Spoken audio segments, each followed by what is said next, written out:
好，各位朋友大家好，又係我麥斯啊，歡迎嚟到浪漫堂滑板工坊。今次啊，我哋又係講啲 skateboard accessories 啦。今次咧我就會講啲更加貼身嘅嘢啦。咁就係我哋平日好多時板友都要用嘅 skate tool 啊。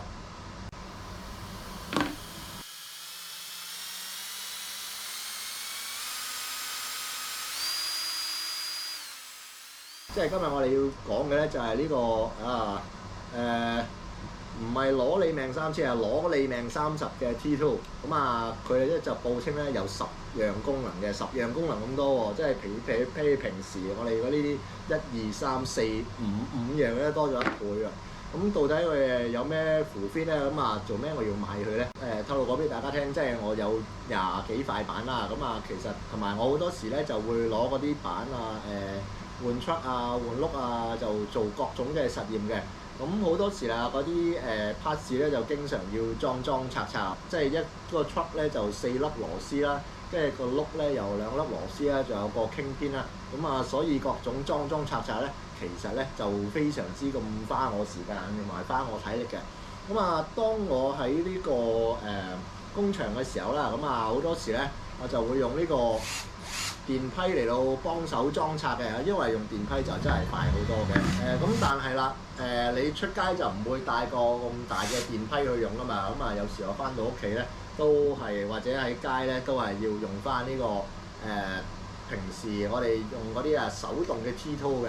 好啦，又埋身啲講下啦。咁今次啦，呢一隻即係有10個功能嘅 skate tool，有同我哋平時嗰啲有咩分別咧？我哋平時嘅 T2 咧，即係你對應翻啦，即係佢呢個3個唔同嘅 size 咧，咁都可以對應翻嘅。一個螺絲頭 L 字嘅，咁其實都對應翻嘅。我哋講下佢有啲咩特別嘅 feature 㗎。呢一粒咧，佢你哋都可以套喺度嘅。但係其實咧，我真係唔知佢有咩用途，佢係一個6角嚟嘅。但係我喺塊板嗰度咧揾嚟揾去咧都揾唔到呢個6角係有咩用嘅。咁所以咧，我將佢放埋一邊先啦。好，跟住呢一個圓柱啦，佢就報稱咧係用嚟拆呢個bearing嘅。但係啦你知我哋平時拆 bearing 啊，都即係將個轆插喺個 axle 嗰度一撬咧，咁就成個 bearing 都拆咗出嚟。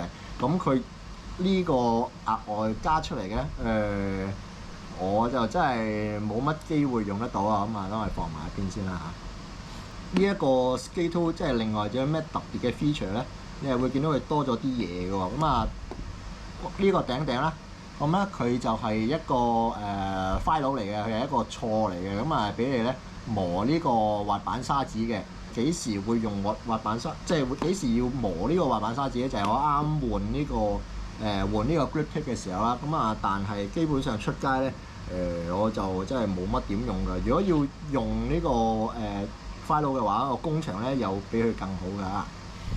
同埋啦，呢個係咩嚟嘅咧？呢個咧係俾你喺支金屬柱嗰度咧，就壓翻呢個螺絲圈出嚟嘅。Skater 幾時要用呢一嚿嘢咧？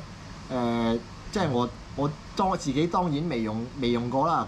但係當我上去查翻咧，就係話，即係如果你個轆呢一個位爆咗嘅話，咁粒螺絲即係個螺絲滑牙嘅話咧，咁咧你就用翻呢個上螺絲瓦嘅 tool 咧，去整翻佢嘅。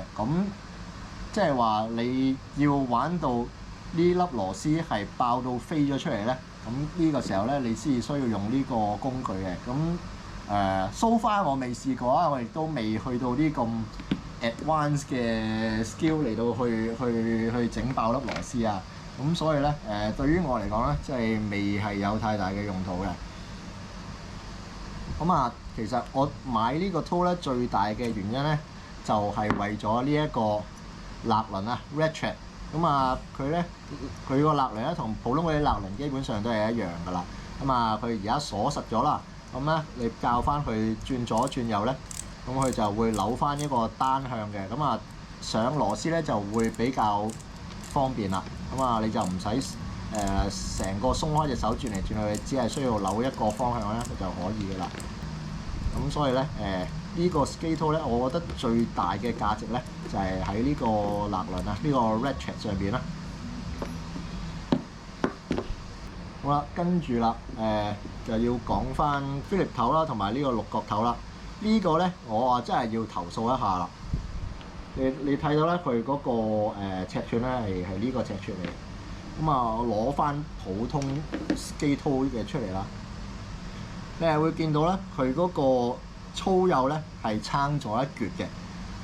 咁啊，講真，呢啲用起上嚟咧，我覺得 OK 嘅。咁啊，但係啦，呢個咧就真係太幼太細。喂，我扭起上嚟，我係扭到手指痛嘅喎。你諗下，我啲手指都唔係話特別粗㗎啦。即係如果有啲手指比我粗嗰啲咧，就應該會扭得更加痛嘅。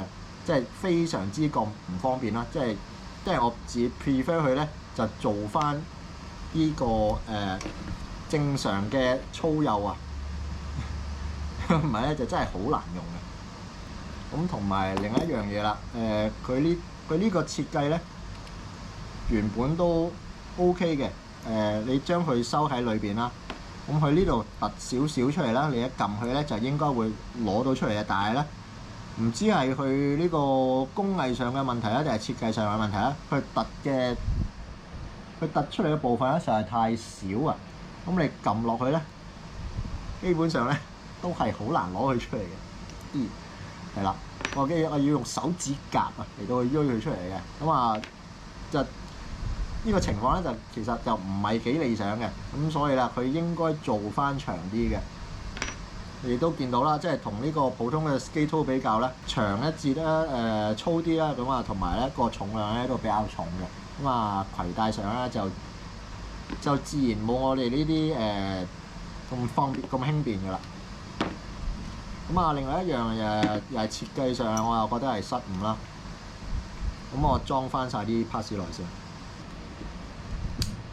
係啦，咁啊，佢個 skate toe 咧嚟嗰陣時咧，就裝好晒咧，就係咁樣嘅模樣啦。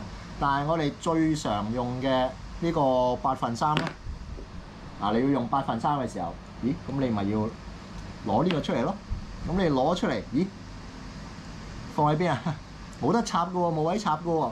咁你咪要另外放佢出嚟啦。咁樣咧就其實咧係好容易唔見嘅。我啊覺得即係，既然你呢個toe有咁多位，點解唔做多一個位出嚟俾佢插落去咧？咁因為我哋一拿手出嚟掹好多時候咧，就呢個就3、2、1飛走唔見㗎啦。咁呢個咧我覺得咧係即係設計上邊咧，即係考慮唔周詳嘅地方啦。So far咧出街咧，我都只係會帶翻一個普通嘅 skate toe 嘅啫。咁啊呢個攞你命30 skate toe 咧，我覺得係一個好嘅嘗試嚟嘅。咁但係啦，好明顯啦，即係呢個廠家啦，設計者啦，我就覺得唔係一個資深嘅板友咯。即係對於呢個板友嘅需要咧，就唔係話做得咁體貼嘅。即係有部分功能啦，即係有啲想當然啦，甚至係覺得即係唔好用嘅。咁啊，即係希望佢哋就即係可以改善下。即係作為一個滑板嘅用家，咁啊我發覺咧呢個咧最有用嘅咧，其實咧就只係一個勒輪嘅啫。咁啊，我寧願一個勒輪啊，再配一個我哋平時嗰啲 skate toe 咧，呢個咧就會係一個最好嘅 combination 啦。但係其實佢裏邊好多feature 咧，板友係會用到，但係就唔係經常咁用嘅。咁所以我見有啲其他嘅廠家咧係會將兩樣嘢就分開嘅，即係佢會分咗一 set skate toe 咧有兩條嘅。咁同埋啦，呢個重量上邊咧，亦都係即係唔係話太方便攜帶啦。咁啊，我亦都希望減輕啲重量啦。呢個值唔值得買咧？咁如果你即係屋企唔似我咁有個工場，即係冇呢啲咁樣嘅冇呢啲咁嘅錯啊，冇呢啲咁嘅 file 啊，咁呢啲上架嗰啲，即係如果你真係好有需要嘅話咧，我覺得都一試無妨嘅。咁但係如果你即係只係一個即係普普通通嘅skater 咧，即係我覺得一個傳統嘅 T2 咧，基本上咧已經夠晒做㗎啦。好，咁今次攞你命30嘅 review 就係咁多，咁啊多謝各位收睇，咁啊我要多啲 subscribe 啊。